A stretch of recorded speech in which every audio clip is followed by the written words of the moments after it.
जय हिंद दोस्तों, स्वागत करते हैं आप सभी का इनके बायोलॉजी सेंटर में। मैं नितेश सर आप सभी के सामने आज लेकर आए काफ़ी मज़ेदार टॉपिक है बाबू। एकदम छोटा सा टॉपिक और मज़ेदार टॉपिक आपको समझाने वाले हैं अध्याय 5 का। ठीक है, हम बाबू बता चुके थे, आपको सूचना दिए थे कि एक संकर क्रॉस जो है हम आपको सिखाने वाले हैं कि एक संकर क्रॉस क्या होता है। इसके बारे में आज हम आपको जानकारी देंगे। ठीक है, हमने बता दिया था कि मेंडल के बारे में, और मेंडल के बारे में आज भी कुछ हम बताने वाले हैं कि उनका परिचय, मेंडल कहाँ के रहने वाले थे, मेंडल कौन थे, उन्होंने किस पर प्रयोग किया था, ये सारी चीज़ की जानकारी हम आज आपके सामने देने वाले हैं। और उसके बाद हम आपको सिखाएंगे कि मेंडल का एक संकर क्रॉस क्या होता है, यानी मेंडल ने एक संकर क्रॉस किस प्रकार कराया, इस सब के बारे में विस्तार पूर्वक जानकारी हम आपको देने वाले हैं। तो आप ध्यान से हमारे इस टॉपिक को एकदम प्यार से समझने का प्रयास करें। बिल्कुल, आइए शुरू करते हैं आप सभी के बीच। ध्यान दीजिए, सबसे पहले मैं बाबू मेंडल का परिचय,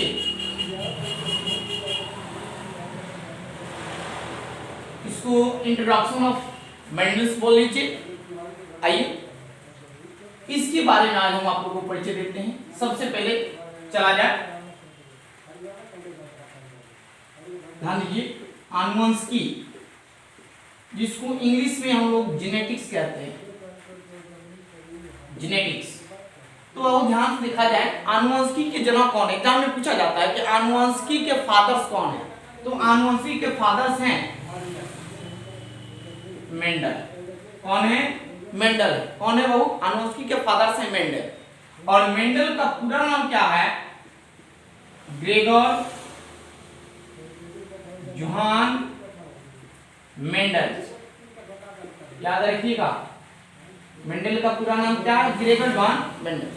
यह मेंडल का पूरा नाम है, पूछा जाता है। आइए, तो आपसे अभी फर्स्ट क्वेश्चन जो अभी बताए हम कि सबसे पहले मेंडल का परिचय के बारे में, कि मेंडल जान लिया जाए कि मेंडल है कौन। तो मेंडल आनुवंशिकी पढ़ रहे हैं। इसके पहले हम जो है वंशागतिकी पढ़ा चुके हैं, आनुवंशिकता के बारे में कुछ बता चुके हैं। आज हम आनुवंशिकी पढ़ेंगे, जेनेटिक्स के बारे में, कि जेनेटिक्स का क्या प्रॉपर्टीज होता है, इसके बारे में आज हम लोग जान रहे हैं। तो काफी प्यार से जाने, कहीं भी दिक्कत हो तो हम उसके लिए हैं, घबराने के प्रयास नहीं है। ध्यान देखिए, आनुवंशिकी के जनक किसे कहते हैं? मेंडल। भैया मेंडल का पूरा नाम क्या है? Gregor John Mendel. आप इस प्रकार आसानी से क्वेश्चन को पूछ सकते हैं। ठीक है, ओके, वो दिक्कत। चलिए आगे देखिए। अब इसके बाद क्वेश्चन आता है कि मेंडल ने किस पर अपना एक्सपेरिमेंट किया था, यानी मेंडल ने किस पर अपना प्रयोग किया था, इसके बारे में हमको जानना। प्रयोग, उद्यान मटर के पादपों पर प्रयोग किया था, यानी मेंडल ने उद्यान नामक मटर के पादपों पर प्रयोग किया था। उद्यान मटर के पादपों को हम लोग अंग्रेजी में क्या कहते हैं? पाइसम सिटामा, इसको बोलते हैं पाइसम सिटामा। याद रखिएगा।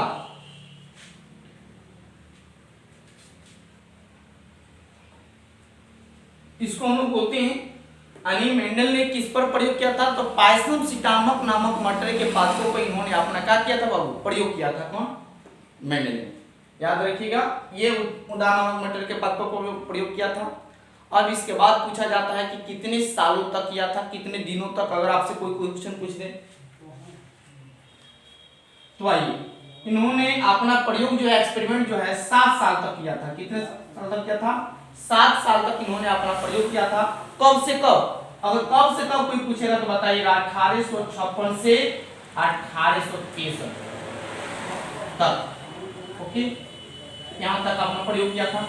अब आइए, मेंडल कहाँ के रहने वाले थे? मेंडल कौन थे? तो देखिए बाबू, मेंडल जो थे ये एक मठ के पादरी थे। पादरी समझते हैं ना, जो मठ में अपना जो है, जो पादरी लोग काम करते हैं, जैसे मठ का देखभाल, उसकी देख रेख, ठीक है, उसके जो मठ में जो प्लेस होते हैं, जो फील्ड होता है, उसके देख रेख में जो वर्क होता है, वह सब पादरी के जिम्मा होता है। तो मेंडल वैसे ही जो है पादरी थे, और मठ में ही जो है उन्होंने बहुत सारे फसल लगाया हुआ था। जैसे चना का फसल था, मक्का का भी फसल लगाया हुआ था, मटर का भी फसल लगाया था। तो आपके मन में क्वेश्चन होगा, ध्यान से सुनिए आपके मन में क्वेश्चन होगा कि चना पर इन्होंने प्रयोग क्यों नहीं किया। ये सारी बात हम बता चुके हैं आपके पिछले अध्याय में, अभी पिछले ही टॉपिक में हम पढ़ा चुके हैं, ऑफलाइन में बता चुके हैं जब ऑफलाइन का क्लास चल रहा था। फिर से इस टॉपिक को हम रिपीट कर रहे हैं कि आपको फिर से ध्यान पर आ जाए। ओके, ध्यान दीजिए। तो ये हो गया उदाहरण मटर, जिसको हम लोग वैज्ञानिक नाम है पैसमसीटामम। मेंडल ने कब प्रयोग किया था? 7 साल तक अपना एक्सपेरिमेंट किया था, 1856 से 1863।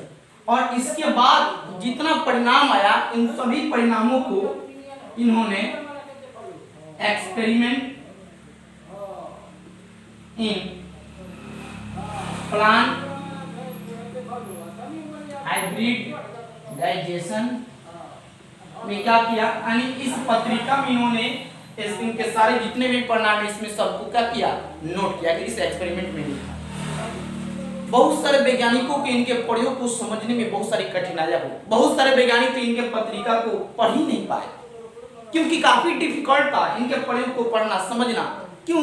क्योंकि ये अपने प्रयोग में संख्याकी, आप लोग संख्याकी पढ़े होंगे क्लास 10 में, संख्याकी एक मैथ का चैप्टर्स हैं, तो इन्होंने अपने प्रयोग में काफी संख्याकी के प्रयोग किए होते, इसलिए बहुत सारे वैज्ञानिकों ने, जर्मनी के वैज्ञानिकों ने और भी सारे बहुत सारे देश के वैज्ञानिकों ने इनके प्रयोग को क्या किया, नकार दिया।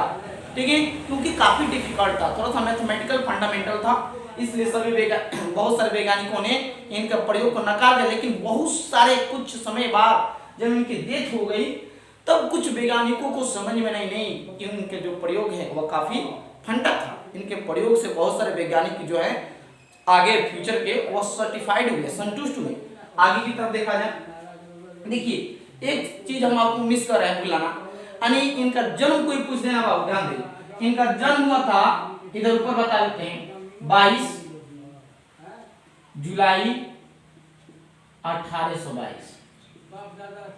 इनका जन्म कब हुआ था? 22 जुलाई 1822 में इनका जन्म हुआ था। कोई पूछेगा कहाँ? तो सिलसिया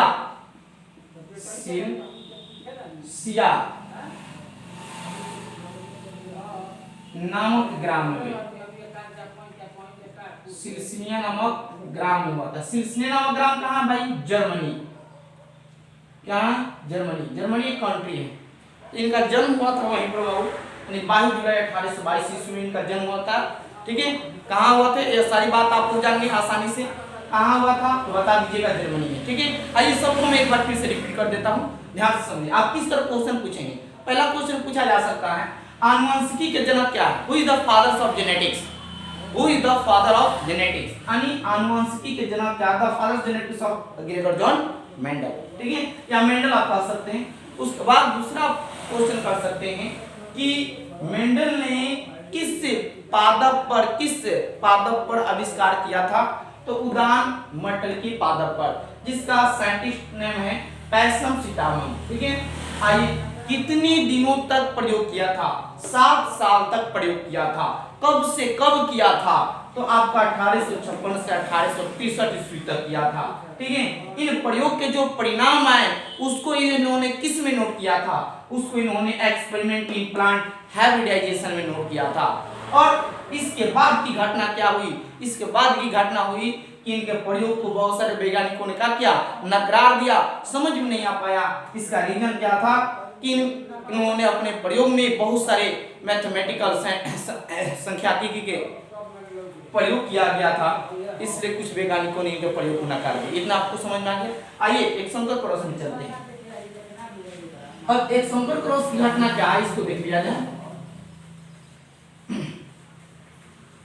देखिए, एक संकर क्रॉस को जानने से पहले कुछ बातों को हम जानेंगे। हम आपको पहले बताए हैं कि मेंडल के द्वारा चुने गए 7 जोड़ी लक्षण, 7 जोड़ी लक्षण में से पहला लक्षण क्या है? वह है पौधा का लक्षण। पहला पौधा का लक्षण। पौधा का लक्षण क्या? तो पौधे में किस प्रकार के लक्षण? मटर के पादपों में लक्षण, मटर के पादपों में किस प्रकार के लक्षण? तो एक लंबा और एक बावना होने का लक्षण आपने जाना है, पहला लक्षण। दूसरा बीज का आकार एवं आकृति, फिर उसके पुष्प का रंग, ये सारी चीजें जो हैं इस तरह करके 7 लक्षण आपको हम जानकारी दिए हैं, 7 लक्षण बताए हैं। तो हम आपको जब आप प्रयोग बताएंगे एक संकर क्रॉस बताएंगे, चाहे द्विसंकर क्रॉस पढ़ाएंगे, तो इन्हीं 7 जो लक्षण है उसमें से लेकर हम आपके संकर क्रॉस और द्विसंकर क्रॉस को समझा सकते हैं। तो जो एक संकर क्रॉस मेंडल ने किया था वह किया था मटर के पादपों के लक्षण पर। किस पर किया था? मटर के पादपों के लक्षण पर, लंबाई वाले लक्षण पर किया था, एक बावना और एक, ठीक है, लंबा के साथ। ध्यान से देखिएगा, सबसे पहले पूछा जाता है, आइए इसको बोलते हैं इंग्लिश में mono hybrid digestion cross. English में क्या कहते हैं इसको? Mono hybridisation cross. हिंदी में कहा जाता है एक संकर क्रॉस। याद रखिएगा क्या जी? एक संकर क्रॉस।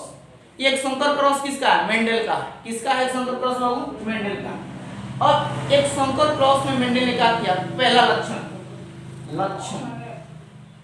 लक्षण किसका लिया? मटर के पादपों पर, एक लंबा और दूसरा बौना।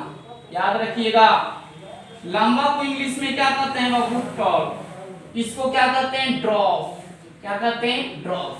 क्या कहते हैं? ड्रॉप। इसको लंबा को क्या बोलते हैं? टॉल। क्या बोलते हैं? टॉल। आइए, तो ये सारी चीज आप जान गए। ये लक्षण, पहला लक्षण किस पर लिया गया था? पहला लक्षण लिया पौधे के लक्षण पर। पहले पौधे का प्रथम लक्षण क्या है? 7 लक्षण में से प्रथम लक्षण है एक लंबा और एक बौना, ठीक है।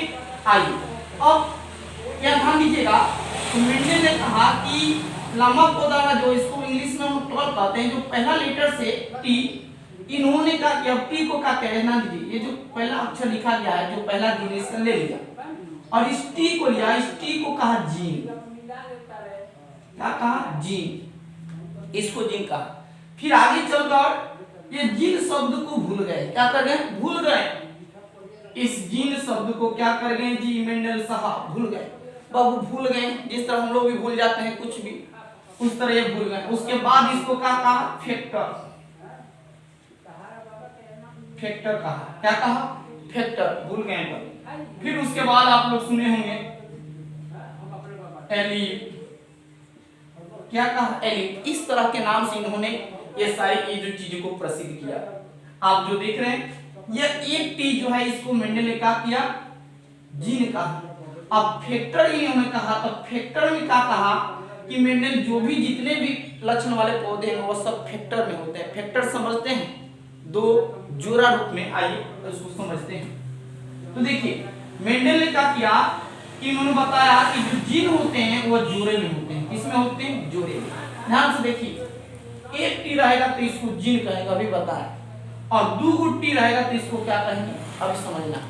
एक टी रहेगा तो इसको जीन और 2 टी रहेगा तो इसको क्या कहेंगे? इसको ध्यान से समझना है। ध्यान दीजिए, 2 टी रहेगा तब हम क्या कहेंगे भाई? क्वेश्चन डिफिकल्ट से कि सर एक टी था तो हमने जीन कहा, अब 2 टी आ गया तब क्या कहेंगे? फैक्टर, कारक कहेंगे। क्या कहेंगे? कारक। ये किसका कारक? जीन का कारक है। किसका कारक है? जीन। याद रखिएगा। और ये जीन कहाँ उपस्थित रहते हैं? गुणसूत्र पर। कोई पूछ देगा आपसे ये जो जीन है यह कहाँ उपस्थित रहते हैं बाबू, तो बताएंगे कहाँ? गुणसूत्र पर। कहाँ? गुणसूत्र पर। और चलिए, इसको अंग्रेजी में क्रोमोसोम कहते हैं। क्रोमोसोम पर ये जीन व्यवस्थित होते हैं। ये हम चीज जान लें। आइए, तो आप देख लिए ये कारक किसमें हो गया? जोड़ा में। और यह कारक जो है बाबू, ध्यान दीजिए, यह कारक जो है आपका होमोजाइगस है। होमोजाइगस समझते हैं? इसको होमोजाइगस कहते हैं। होमोजाइगस।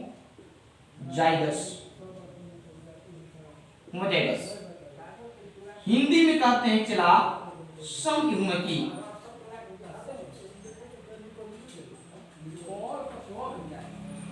क्या कहते हैं? समयुग्मकी। होमोजाइगस। डबल टी रहेगा तो इसको बोलेंगे होमोजाइगस समयुग्मकी। क्या कहेंगे? समयुग्मकी। माने यह प्रभावी। क्या है? प्रभावी है।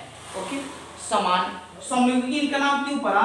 ध्यान से देखिए, समयुग्मकी। समयुग्मकी का अर्थ होता है, इसको जब तोड़ेंगे, ध्यान दो, समयुग्मकी को तोड़ेंगे तो 2 शब्द से मिलकर बना है। सम प्लस युग्मक की, ध्यान दीजिए सम का अर्थ होता है समान या बराबर। ओके, समान कहे या क्या कहिए बराबर। युग्मकी का माने होता है जीव या युग्मक, जिसको गेमेट कहते हैं। तो ध्यान दीजिए माने ये जीव और युग्मक कैसे होंगे, समान होंगे या नहीं तो क्या होंगे, बराबर होंगे। यही जो गेमेट बना है, अब आपको बात समझ में आ गई कि डबल टी रहेगा तो इसको गेमेट कहेंगे, युग्मक कहेंगे। क्यों, सिंगल था तो जीव और डबल हो गया तो गेमेट। ओके, यही तक आपका जो है प्रयोगी है, इसको ध्यान से समझने की जरूरत है बाबू।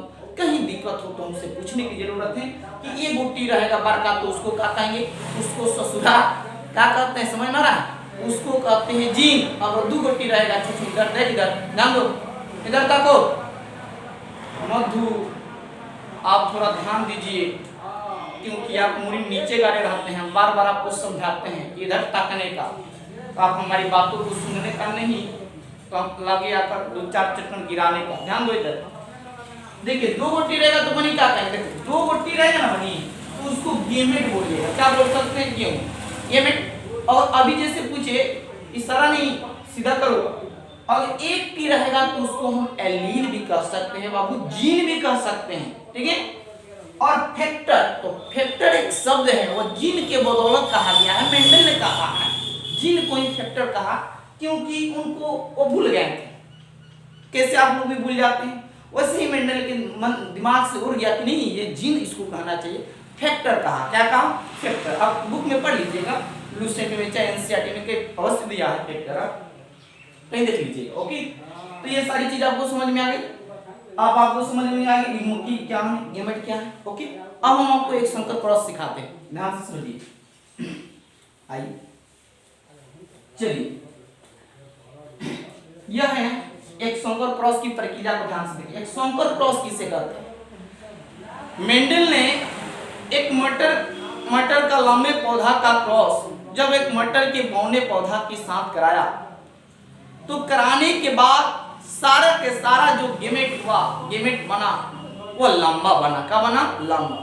जिस प्रोसेस को मोनोहाइब्रिडाइजेशन क्रॉस कहा गया। क्या कहा गया, मोनोहाइब्रिडाइजेशन क्रॉस कहा गया, यानी कहते भी हैं। आइए उस क्रॉस को सीखा जाए क्या, तो ध्यान दीजिए यही है हमारा ओके, एक क्रॉस कराया। ध्यान दीजिए प्रभावी डोमिनेट बोलते हैं, और जो डोमिनेट होता है उसी का हम नॉन डोमिनेट लेते हैं, माने अप्रभावी लक्षण। अप्रभावी इसका लक्षण क्या हो जाएगा, डबल टी। आपको समझ में आ गया। देखिए 12 है, अब इसको हम लोग कहेंगे ससुरा नर, तो इसको क्या कहेंगे, मादा। ध्यान दीजिए हम लोग फिर रिप्रोडक्शन में घुस गए, एक को नर और एक को मादा। ध्यान दीजिए जब नर और मादा की हम आपको बात बताएं कि जब भी बात आएगी नर और मादा, क्या आप तो जानते करते हैं, इधर है नर और इधर है मादा, नर और मादा, तो फिर दोनों में काम होगा आधा आधा। ओके, ध्यान से देखिए अब दोनों में काम कैसे होगा, ध्यान दो। ये हो गया जनक, कौन है जी, जनक, फादर्स। ओके, इसका ध्यान से, इसमें अर्धसूत्री विभाजन होता है। कौन विभाजन होता है, अर्धसूत्री। याद रखिए बाबू, अर्धसूत्री विभाजन, इसमें कोई जो है सूत्र नहीं लगता, समझ ना। इसको एमाइटोसिस प्रोसेस बोलते हैं, एमाइटोसिस कहते हैं इंग्लिश में, ठीक है। तो जब किसी जनक में या कोशिका में अर्धसूत्री विभाजन होता है तो वह जीव दो भागों में बढ़ जाता है। पहला आ जाएगा एक इधर और एक आ जाएगा इधर, ध्यान से देखना बाबू, अर्धसूत्री विभाजन। अब इसमें भी एमाइटोसिस प्रोसेस होता है, एक आ जाता है इधर और एक आ जाता है इधर। अब ध्यान दीजिए, अब इसको बोलते हैं गेमेट। इसको क्या बोलेंगे, F1 पीढ़ी, फर्स्ट जनरेशन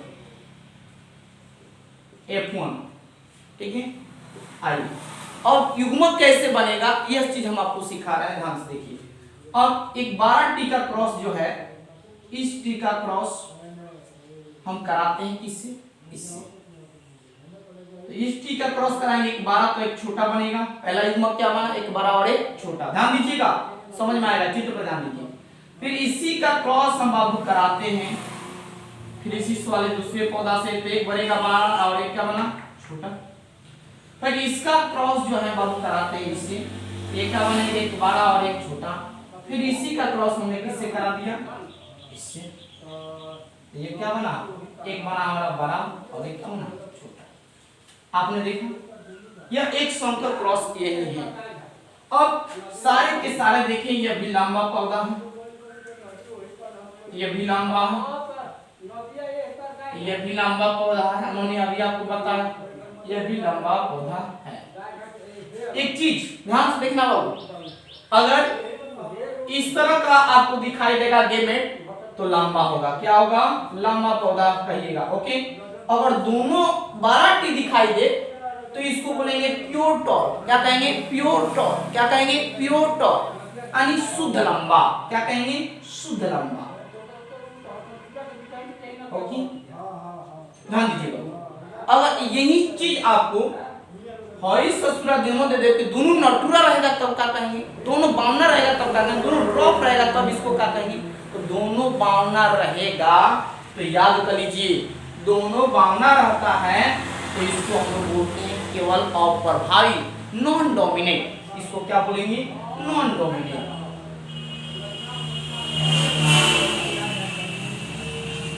इसको नॉन डोमिनेट कहते हैं। क्या कहते हैं, नॉन डोमिनेट माने अप्रभावी।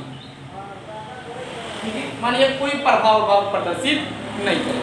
तो इस तरह आपने देखा कि ये एक संकर क्रॉस किस तरह है, ठीक है, और यह किस तरह है। अगर आपसे कोई कहेगा कि यह प्रभावी कैसे है भाई, तो एक लंबा एक छोटा है, लंबा वाला पौधा जो है जिन वो अपने लक्षण को प्रदर्शित कर सकता है और साथ में उसका क्या है, बावना है, इसलिए वो लंबा कहलाएगा। क्या कहलाएगा, लंबा। तो एक बड़ा और एक छोटा हो तो लंबा होगा, और शुद्ध लंबा कम होगा, जब दोनों बाराटी होगा तो शुद्ध लंबा होगा। ठीक है, तो आपने ये देखा। अब इसमें क्या होगा, एक संकर क्रॉस मेंडल ने करा। जब देखा कि इसमें किसी भी प्रकार की कोई लक्षण प्रदर्शित नहीं हुआ, तब इसी प्रोसेस में मेंडल ने आर्टिफिशियल प्रोसेस के द्वारा, ठीक है, सेल्फ पॉलिनेशन की क्रिया को कराया। सेल्फ पॉलिनेशन आप लोग समझते हैं, दूसरा अध्याय में हमने पढ़ाया। सेल्फ पॉलिनेशन को हिंदी में बोलते हैं स्वपरागन। स्वपरागन मेंडल ने कराया, माने स्वपरागन तो आप लोग समझ ही हैं, पॉलिनेशन के दो बताए थे, एक क्रॉस पॉलिनेशन और दूसरा सेल्फ पॉलिनेशन। इसमें सेल्फ पॉलिनेशन कराया और सेल्फ पॉलिनेशन के तहत जब कराया तो इसमें लक्षण प्रदर्शित हुआ, जो हम अगले वीडियो में उसको बनाएंगे। ठीक है, यहाँ तक किसी को दिक्कत नहीं ना, आगे अगर कोई दिक्कत होगा तो जरूर कमेंट में लिखिए, जहाँ समझ में नहीं आप उस कमेंट में लिखिए और हम उसको आसानी से बताने का प्रयास करेंगे। तब तक के लिए धन्यवाद। ठीक है।